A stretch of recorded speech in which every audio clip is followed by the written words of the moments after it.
年轻上班族的丸治新进被调至东京，在职场新星丽香的指导下开启工作生涯。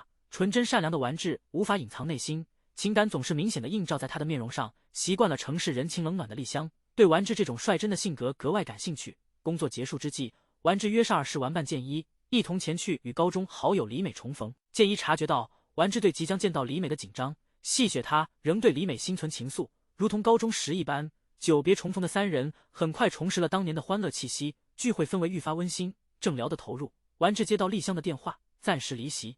李美脸上的笑容骤然消失，这一改变让健一感叹，李美这个性格内向的人仍旧无法忍受她的风流本性。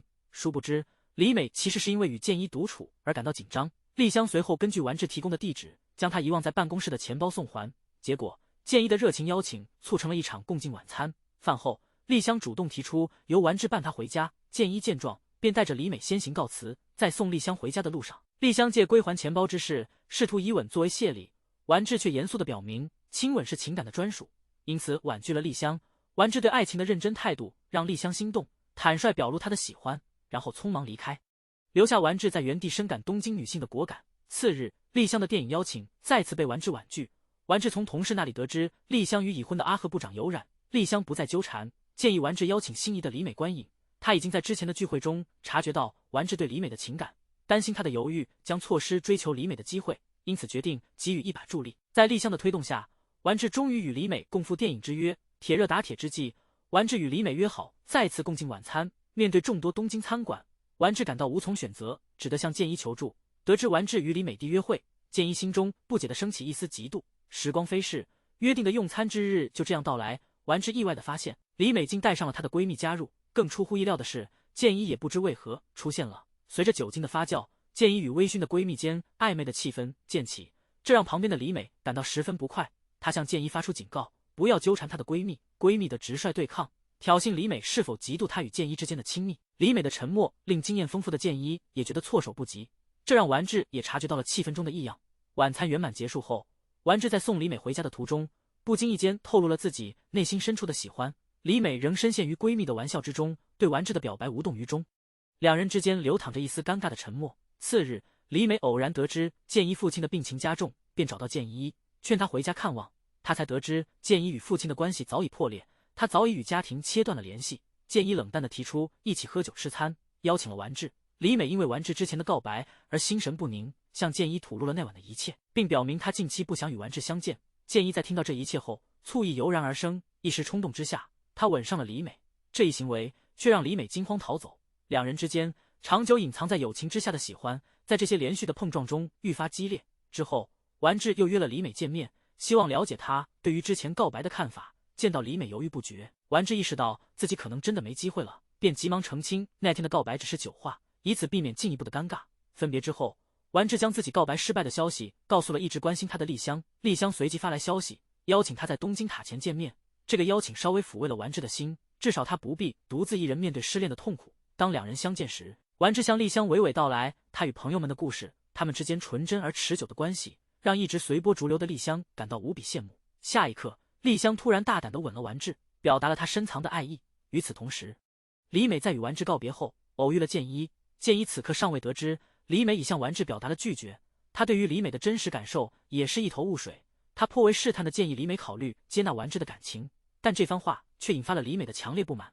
他指责健一的那个吻让他陷入了混乱，现在他竟然还想把他推给别人。目睹了李美的激烈反应，健一意识到了他的真心，他紧紧地拥抱了她。在那个夜晚，两个相互倾慕的人终于打破了遮掩真情的薄膜。随后的一天，丸治在与丽香接吻之后，满心以为自己即将迎来甜蜜的恋情，却意外目睹了丽香和阿贺部长一同离开的场景。心中的疑惑让丸治无法自持。在一次聚会后，他主动询问丽香与阿贺部长的关系，这个问题显然触碰了丽香心中的伤痛。他并没有直接回答，只是淡淡强调了一句：爱一个人是难以抑制的。丽香离开后，丸治困惑地在原地站立良久。过了一段时间，在一个部门聚会上，与丽香有过节的前辈借着酒劲开始指责他。面对侮辱，丽香始终保持沉默，直到前辈开始辱骂丸治，他忍无可忍，将酒泼向了对方，为丸治辩护。在一旁毫无察觉的丸治见状，误以为丽香醉酒闹事，急忙上前劝其向前辈道歉。然而，仍处于愤怒中的丽香并未做解释，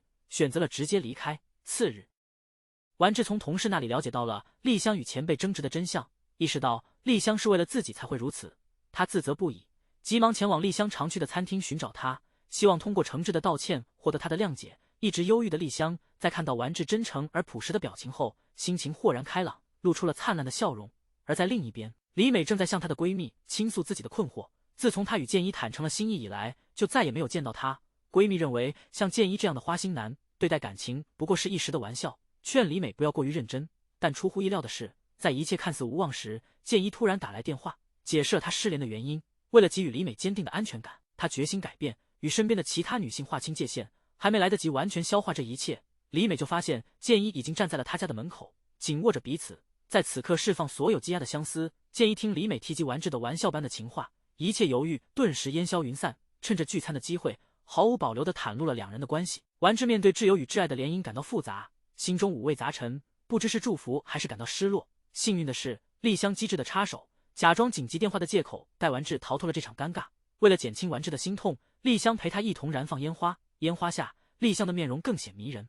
在浪漫的氛围尚未散尽之时，两人因非法燃放烟花而遭警察追捕。摆脱警察之后，他们仍旧在街头狂奔，释放着所有的郁结与不满。紧接着，丽香向丸治透露，用心的温暖来忘却旧爱是最佳良方。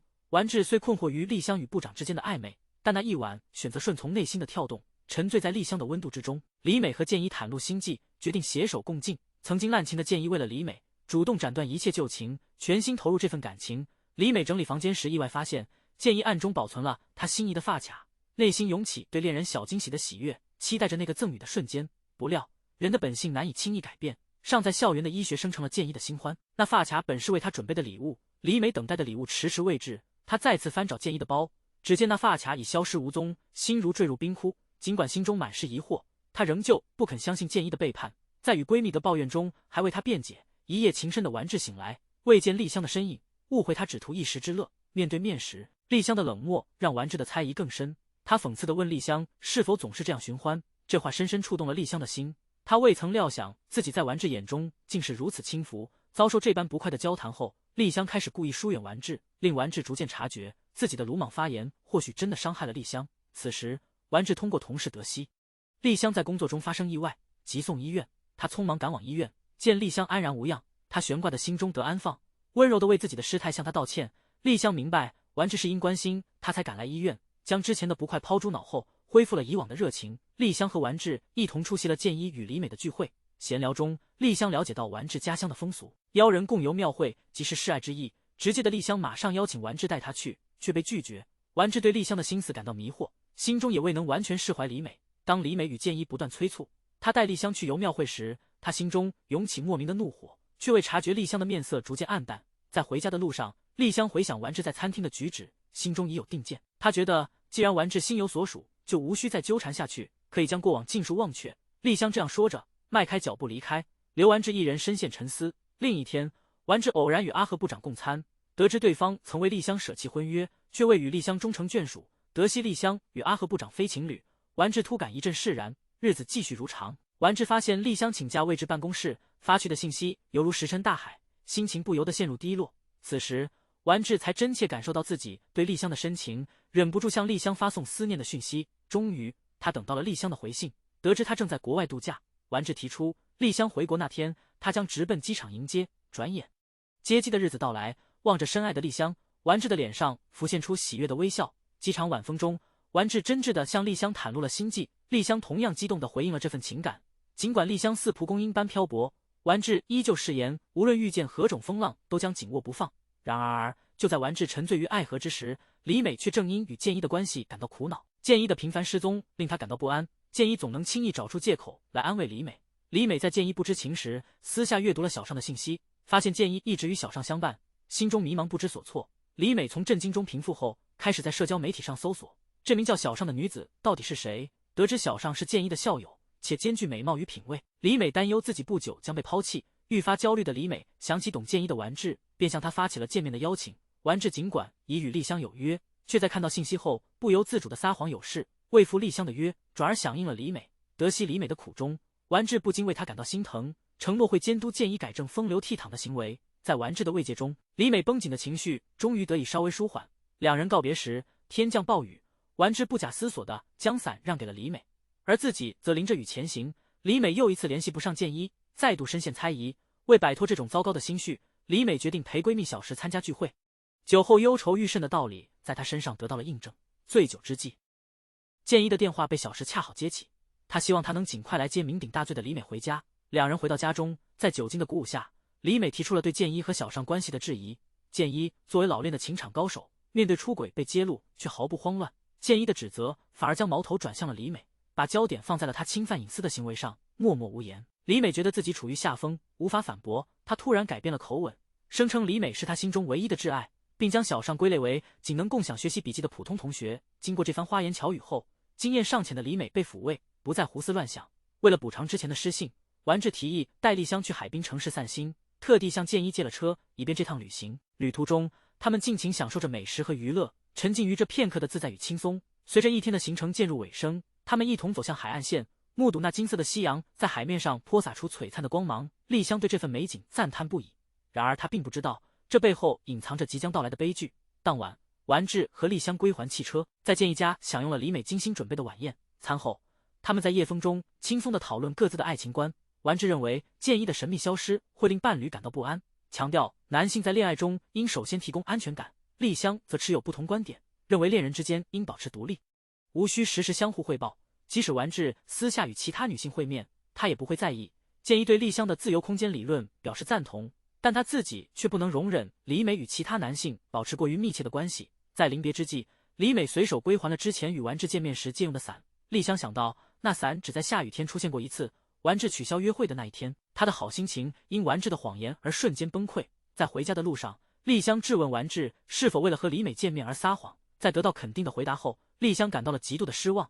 她或许可以接受丸治与李美的秘密会面，但谎言却是她不能容忍的。她认为，如果丸治心里没鬼，就不会急于用谎言掩饰。即使丸治千言万语的解释，心灰意冷的丽香还是选择了离开。此刻，丸治还未意识到，他和李美私下的会面会引发如此大的风波。与此同时，剑一和李美也因此事而产生了争执。剑一对李美未告而会的行为感到愤怒，李美则毫不退让，反驳对方，利用小尚的事情作为反击，争吵不断升级。两人愤怒的分道扬镳。李美暗自期待剑一会回心转意，但剑一迟迟未现身。此时，他偶遇心情同样低落的丸治，开始询问他失落的缘由。了解到事情的经过，李美不愿丽香有同样的遭遇，急忙劝说丸治去找回丽香。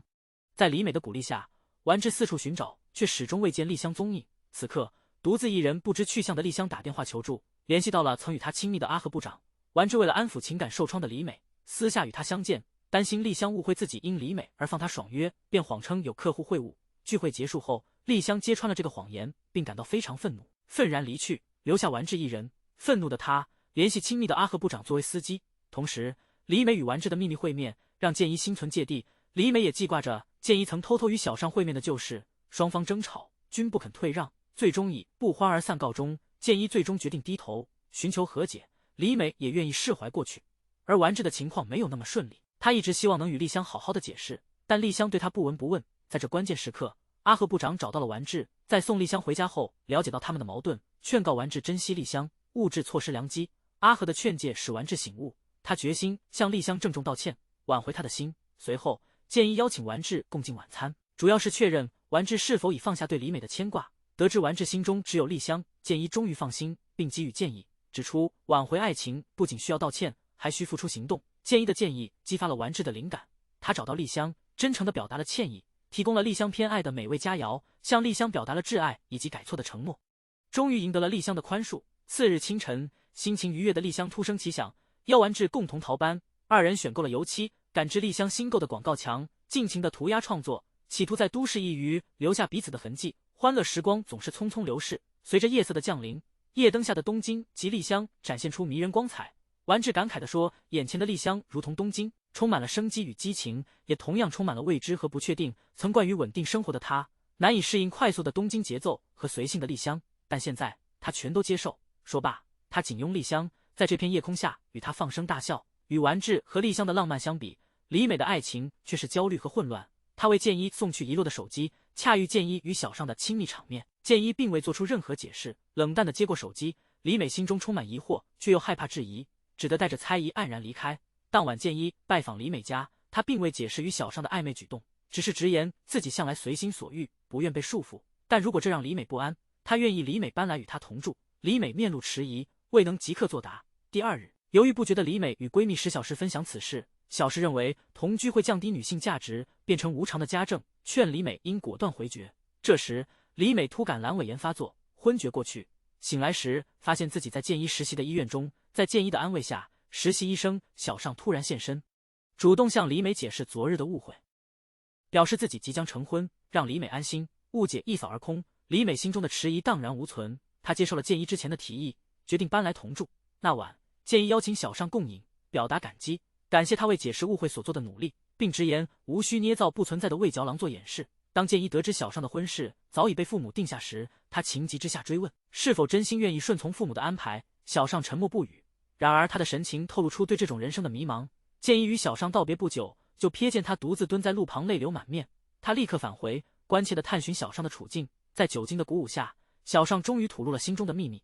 他不愿走上父母铺好的道路，与一个无爱之人结合。抒发完心中的痛苦，他投入建一的臂弯，在他的怀抱中释放悠久的压抑。建一默默地拥抱着他，无需任何言语。数日后，丽香被邀请到一场艺术展，她希望完治以男友的身份同行。完治在艺术作品间徘徊，目睹丽香用流利英语与艺术家交流，逐步意识到与丽香之间的鸿沟。但这份距离让他对丽香的独特魅力更加着迷。用餐期间，完治分享了在展览上的所思所感，言辞之中对丽香充满赞美。丽香听后却并未露出喜悦，她总吸引他人以其个性独立，但在相处中往往因为难以适应而告终。完治从丽香带有失落的面庞读出了他的心声。回到家，完治承接之前的对话，坚定地向丽香承诺，他不会离她而去。虽然自认平凡且不时尚，但他自信爱丽香超过世上任何人。完治的真挚告白触动了丽香的心，她紧拥完治。此刻，她心中唯一的念头是与完治共谱一段浪漫至极的爱情故事。次日，丽香便开始策划即将到来的完治生日，她要求完治将那一天全部留给她。完治感受到了丽香对这一天的重视，并满心欢喜地同意。与此同时，李美正式开始了与建一的同居生活。她满心期待与建一开始的美好同居生活。然而，建一的花心本性似乎并未因为同居而有所改变。他毫不犹豫地接受了小尚明日共餐的邀请。尽管小尚只提出了共进晚餐的提议，但建一却早已准备好可能的一夜情。他回家对李美进行了精心的思想准备工作，假称明天将参加同学聚会，并且不会回家过夜。李美虽然察觉到建一的夜不归宿并非简单的聚会，但她决心扮演建一心目中理想的女人形象。即便发现了建一留宿旅馆的收据，她也选择了沉默。在她看来，只要建一归来，就足以自我安慰。对建一而言，他是无可取代的存在。当建一与小尚见面时，小尚澄清了自己酒醉之后的失态仅是婚前的紧张。尽管之后他们一同前往了旅馆，但并未发生任何事情。小尚希望建一不要再纠缠。建一误以为小尚在故作强硬，不愿意承认对他的情感。直到小尚介绍了餐厅店长，他的未婚夫，建一这才意识到他的这次邀请是为了明确界限。他羞愤交加的匆忙离开。李美目睹了谎称去参加聚会的建一突然归来，预感到他被另一个女人拒绝了。当建一急不可耐地吻她时，李美若有所悟，她不过是他发泄欲望的出口。在失望中，他决定离开建一。第二天，建一回家未见到李美，并发现她的行李也不翼而飞。他意识到李美肯定是发现了某些事，才决定离开。他急匆匆地来到李美的工作场所，试图用甜言蜜语挽回她。这一次，李美选择了置之不理，因为她已决心结束这段关系。完治生日当天，他正准备下班与丽香共庆，却接到了丽香的电话，得知她因工作需晚些时候回家，心中不禁感到失落。然而丽香已经私下来到完治家，为他准备惊喜。正当此时，建一发来消息，说李美已经好久没回家，询问完治是否知道李美的去向。完治想起李美曾抱怨建一的不忠，他立即拨通了李美的电话，了解到她的具体位置。完治找到李美后，关切地询问起她与建一的事。李美平静地讲述了自己的遭遇，极力掩饰着内心的难过。完治察觉到李美的勉强，劝她将心中的委屈和不甘发泄出来。这句话让李美的情绪终于爆发，扑进完治怀里放声大哭。完治紧紧拥抱着李美，希望能给予她一些安慰，完全没注意到丽香的来电。丽香独自一人在完治家中等待，房间里布置满了她的巧思，却唯独缺少了主角的出现。电话那头传来的忙音让她失落。李美因为建一的屡次不忠而心碎，决定分手。完治听说了这个消息后，立刻去安慰她，完全忘记了与丽香的生日约定，陪李美到深夜才回家。看到精心布置的屋子和失落的丽香，完治心中充满愧疚，急忙解释自己未能如约的原因。幸好丽香的难过没持续太久，把蛋糕糊在完治脸上后很快笑了，又沉浸在庆祝完治生日的喜悦里。不愿放弃的建一再次来找李美挽回，无论他怎样说服，李美始终不肯开门，担心见到建一会动摇自己的决心。可以说，李美的选择是明智的。建一一边求复合，一边继续他的风流生活，又开始追求之前拒绝他的小尚。小尚之前拒绝建一，不只是家庭因素，也不想被误解为第三者。建一单身了，小尚内心开始动摇。丸治从上司处得知丽香将离职，感到震惊和不悦。作为男友，竟是从别人口中得知丽香的决定。晚餐时，他质问丽香为何不先告知他离职的事。丽香的个性讨厌被束缚，丽香独立自主，决策时不喜欢外界干涉。他计划在晚餐时向丸治透露这一消息，但丸治意外地提前得知，情况已至此地步。丽香的任何解释，对丸治来说都难以令人信服。他感到丽香不愿意商量，似乎不够在乎他。丽香对丸治的情感被全然否定，他感到既愤怒又伤心。他不再回头，就这样离开了丸治的家。丸治本是被丽香那与众不同的个性吸引，但他并未真正准备好接纳真实的丽香，这让他感到非常困扰。随后的时间里，丸治注意到丽香不再回复他的信息，他不解为何明明自己有理，丽香还要发怒。于是他找到丽香，希望面对面解决两人之间的问题。在一番激烈的争辩后，丸治终于明白了丽香发怒的真正原因。他意识到自己的愤怒应转为自责。当丸治还在为与丽香的矛盾感到无助时，收到了建一邀请他一起去蒸桑拿的消息。建一正因与李美的分手而苦恼，希望向丸治倾诉。丸治在自己感情问题上无计可施，却能轻松地给建一出主意。他认为真诚的道歉是挽回感情的最佳途径。这番话让建一豁然开朗，他立即发信息邀请李美到咖啡厅深谈，希望能为这段关系做最后一搏。此刻的李美感到非常矛盾，她知道离开建一是对的，但感情的纠缠不是那么容易放下。她忍不住怀念与建一共度的时光，她希望能从建一那里听到所有背叛只是误会。带着这样的心情，李美赴约前往咖啡厅。建一直言不讳，承认自己的错误，承诺将来会更加珍惜与李美的关系。李美最关心的是建一是否有过出轨行为。当建一坦诚他曾与小尚在酒店过夜，李美心中最后一丝幻想顿时破碎。无视建一的解释，他决然离开了咖啡厅。此后，始终不能放弃李美的建一找到了丽香，同样是女性，丽香期待能够获得挽回爱情的策略。在听完整个故事后，丽香严肃地指出了建一对李美造成的伤害。她明确表示，如果建一真心爱着李美，就不应再纠缠不清。丽香的话语铿锵有力，深深触动了建一，他才恍然大悟，自己逐渐消磨了李美的信任。终于，建一决定采纳丽香的建议，放手那份爱情。丽香与建一告别之后，在回家的途中被丸治截下。丸治毫不犹豫地承认了自己的过失，他坦诚自己不应质疑丽香的深情，并承诺将用一生去珍爱丽香，超越一切。他相信丽香对他的感情也是坚定不移的。听到这些，丽香深受感动，决定再次打开心门，完全接受丸治。然而平静之后又起波澜。在一次与丸治和建一的聚餐中，丽香透露了她打算前往纽约工作的想法。丽香这一出人意料的计划让两位男士大吃一惊，他们不禁感叹丽香始终如一的随性作风。聚餐结束后，丸治一直对丽香的离去感到不安，但丽香坚信只要两人心有灵犀，无论多远都无法阻隔他们的爱。丸治了解丽香的坚定性格，知道她一旦下定决心就不会轻易改变，因此他选择不再劝留，而是全力支持她追逐梦想前往纽约。自从与李美分手后，建一一直独自生活，他再次出现在丸治家，成为他们的常客。在丽香入睡后，建一劝说丸治应该挽留丽香，尽管丸治内心希望丽香能留下，但他最爱的正是丽香那自由自在的天性，他不愿因自己的愿望而改变她。相反，他鼓励建一去寻找机会重获李美的心。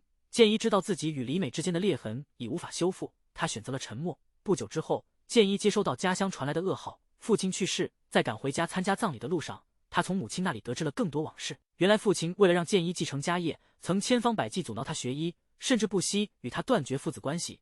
临终前，父亲的愿望却是希望他能成为一名出色的医生。面对这一切，建一想到他未能在父亲辞世前与其相见，内心充满复杂的情绪。在这期间，丸治得知建一父亲去世的消息，邀请李美一同去慰问。闲谈中，李美知晓建一未见父亲最后一面，斥责他过于自我，追求自由而忽略亲情，因此错失与父亲的告别。这番话深深触动建一，他默默地离开了餐厅。丸治从李美的言辞感知到，他尚未释怀建一，他建议他与建一和解。此刻李美内心挣扎，对丸治的话只以沉默回应，与李美告别。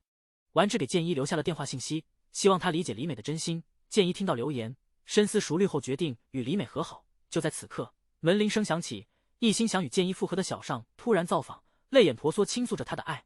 这晚小尚的主动打乱了建一的计划，为他自己争取到了幸福。建一与李美彻底结束，而丸治与丽香的关系也出现了变故。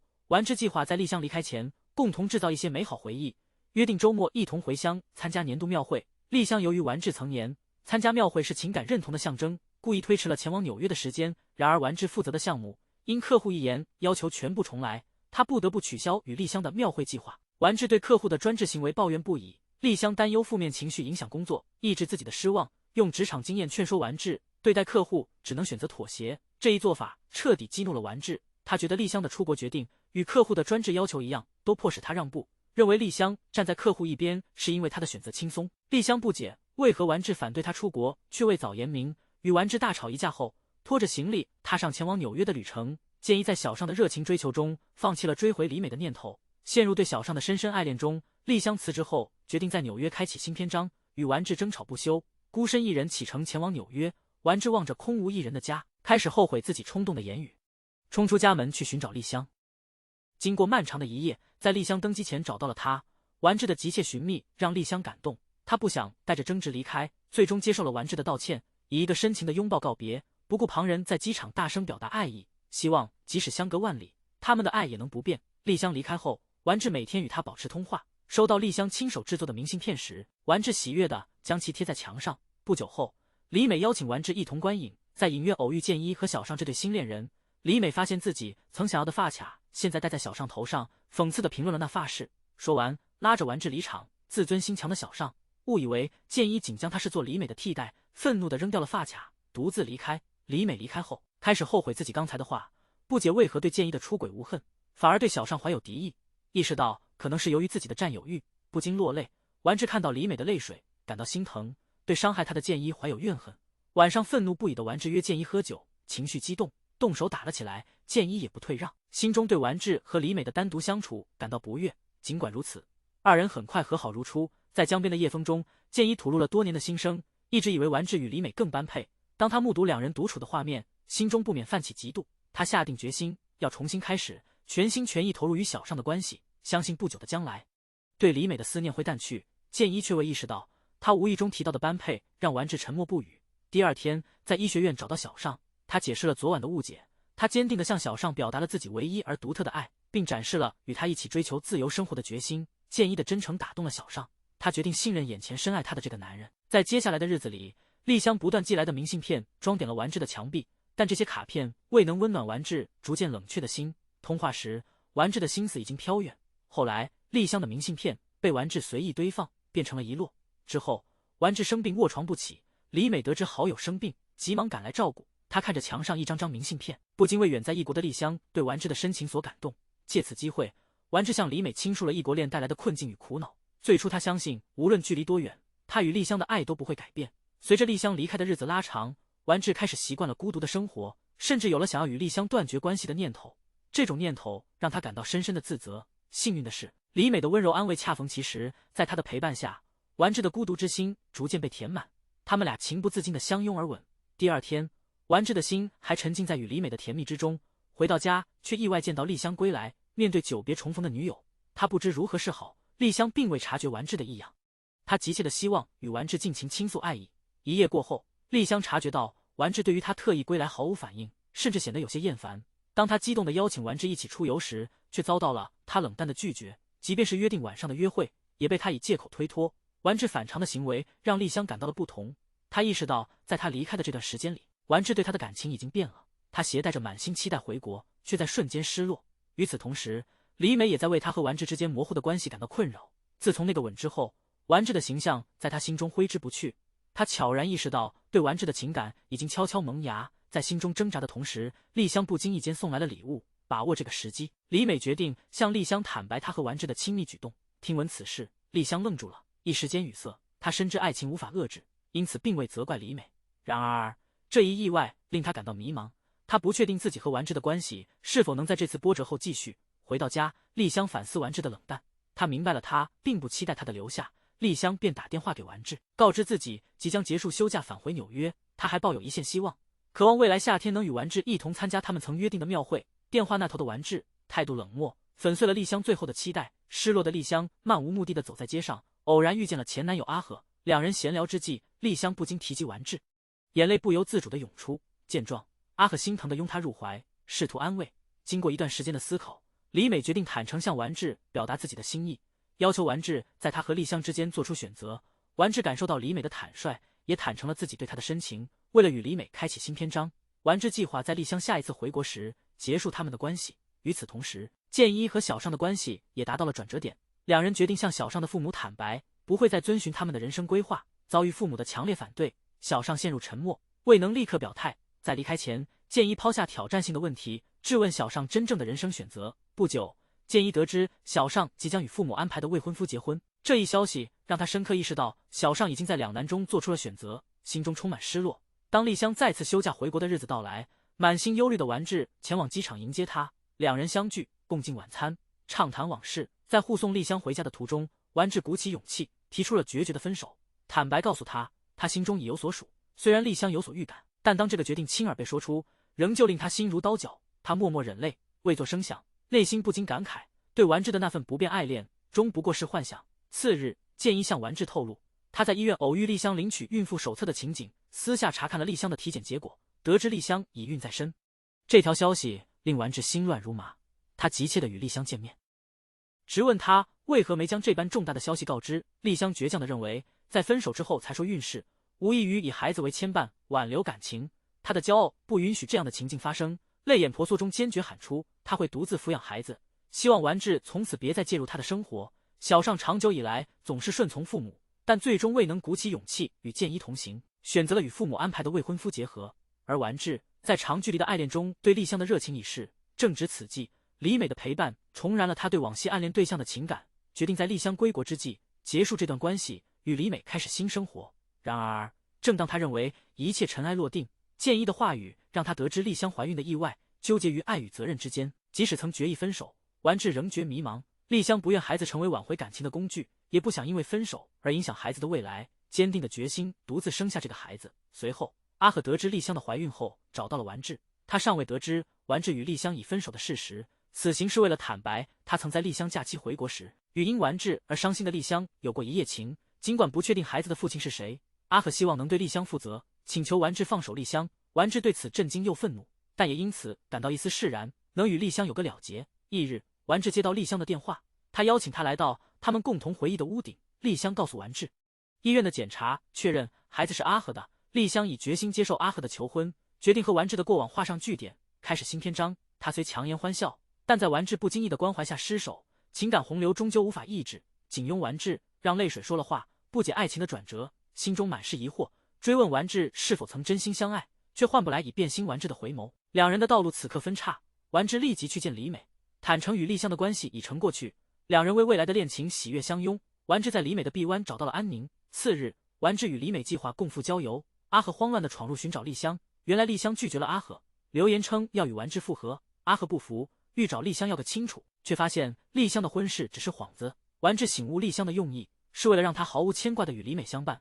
丸治内心的怜惜被勾起，他下定决心要找回丽香。阿和离去后，李美按计划来到丸治家，李美的一句话促使丸治回忆起与丽香的约定，联想到丽香可能去庙会，丸治坦白要去解开心中困惑。李美恐丸治不返，泪流满面。丸治已决，李美无奈面对空寂。在另一方面，小尚穿着婚纱却缺失幸福光芒，随父亲步入满堂宾客的教堂，脑海中浮现的却是建一的身影。牧师的发问令小尚迟疑，内心挣扎于不爱之人的婚约正确与否。在关键时刻，建一得悉小尚婚礼之日，慌忙冲进仪式现场，毫不掩饰地对小尚表达深情。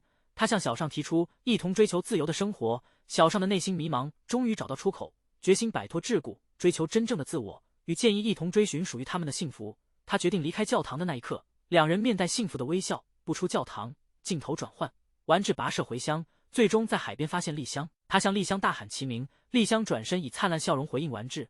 他们在夕阳下海滩上畅步无忧，就如同是早有约定在此地重逢。丸治忍不住询问丽香拒绝阿和的理由，丽香坦诚，她只想与真心相爱之人共度余生。分手后的他们开始平心静气地探讨过往的分歧，意识到在爱情面前，他们都过于胆怯和虚荣，害怕真情流露，也怕过度投入，担心自己成为爱得更深的一方。但现在，丽香毫不保留地向丸治展露内心的真情，坦言她需要终身来忘却对丸治的爱。这份坦白深深触动了丸治，激起他内心波澜壮阔的爱意。这一次，他不允许丽香再次离他而去，深情告白，不管孩子是谁的，他只愿与他共度此生，因为他深爱着他。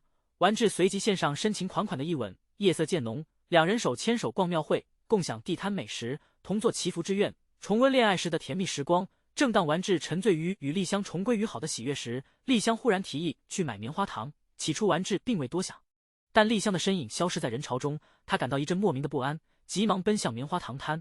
而到达摊前，未见丽香身影，完治意识到丽香已悄然离去。他如疯子般在人潮中叫唤着丽香的名，却杳无回音。在那夜晚，丽香宛如阳光下的彩色气泡。当完治认为自己就要触及她时，她却无声消散了。次日，完治孤身一人启程回东京。他意识到丽香已从他生命中消逝。回到东京，完治首先重返那个充满回忆的天台，那里记录着他们甘甜与苦涩的每一刻。凝视着与丽香共同完成的画作，完治回忆起与丽香的每一次相遇、相识、相爱。他曾经拥有过天地无双的爱恋，以及那个愿意为他舍弃一切的爱人，但他的犹豫和胆怯毁掉了一切。在那片见证爱情的天台，完治终于肆意哭泣，泪水融合了对过往的追悔与对丽香未来的祝福。夜幕降临，灯火通明，东京塔在远方熠熠生辉，但那个曾经活力四射的女孩已不在他身边。岁月如梭，时光匆匆，健一和小尚在故乡享受宁静甜美的日子。他们偶尔会来东京，与完治重温旧梦。几年爱情长跑后的完治与李美喜结良缘。在朋友的聚会中，大家提起了现已成为国际著名设计师的丽香。完治默默感慨，对丽香来说，那次离别也许是新生的开始。他所能做的就是远远地祝福丽香，希望她在这广阔世界的某个地方过上了梦想中的生活。而在这个时刻，地球的另一端，丽香与孩子们在金沙滩上尽情玩耍，生活正如她曾梦想的那般美好。她将与她最亲爱的人共度此生。